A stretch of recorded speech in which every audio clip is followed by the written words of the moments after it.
यानंतर बातमी पिंपरी या परिसरातले दहशत पसरवण्याच्या उद्देशाने हातात धारदार शस्त्र घेऊन टिकटॉकचा व्हिडिओद्वारे धुमाकूळ घालणाऱ्या आणखी 4 तरुणांविरोधात गुन्हा दाखल करण्यात आलाय। यातील 2 तरुणांना पिंपरी चिंचवड या ठिकाणी पोलिसांनी अटक केली आहे। पिंपरी शहरातील सांगवी परिसरात हा सगळा प्रकार घडलाय। टिकटॉक व्हिडिओमध्ये 4 तरुण हुक्क्याचा नशा करत धारदार शस्त्र हातात घेऊन नाचताना दिसतात।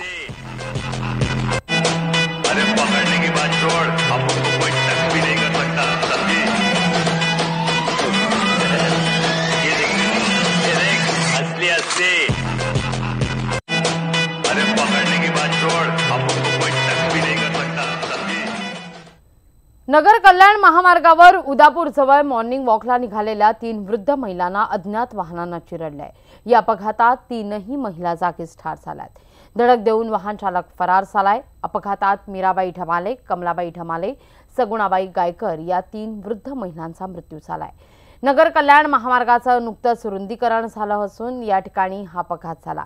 या ठिकाणी रस्त्याला वळण होतं, शिवाय अरुंद पूल आहेत, त्यामुळे वाहन चालकाचा ताबा सुटला आणि अपघात घडला असावा असा एक अंदाज व्यक्त होतोय।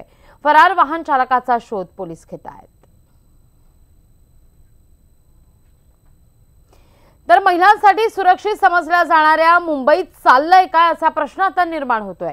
कारण सायन रुग्णालयामध्ये रुग्णाच्या नातेवाईकावर बलात्कार झाल्याचा प्रकार घडलाय। सायन रुग्णालयामध्ये एक महिला उपचार घेत होती आणि तिच्या देखभालीकरता राहिलेल्या एका महिलेला इथं बोलवण्यात आलं। एका अज्ञात व्यक्तीने या ठिकाणी बोलवलं। रुग्णालयात तो शिरला आणि या महिलेला मदत करण्याच्या बहाण्यानं बाह्यरुग्ण विभाग असलेल्या इमारतीच्या 5व्या मजल्यावर तो घेऊन गेला आणि तिथं त्या ठिकाणी तिच्यावर बलात्कार केलाय।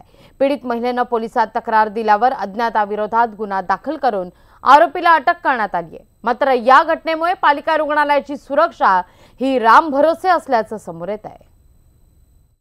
ये जो विक्टिम है वो एक्चुअली उसकी बहन एडमिट है और वो उधर अपनी बहन की देखभाल कर रही थी।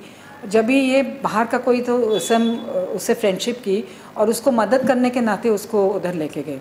अभी ये लेडी ने हमारे पास में हॉस्पिटल में कंप्लेन नहीं की, डायरेक्टली उसने जो कंप्लेन की वो पुलिस के पास की। तो पुलिस से हमको पता चला कि ऐसे इशू हो गया है। उसके बाद में फिर हमने ये लेडी को एडमिट कराया, उसका चेकअप वगैरह कराया।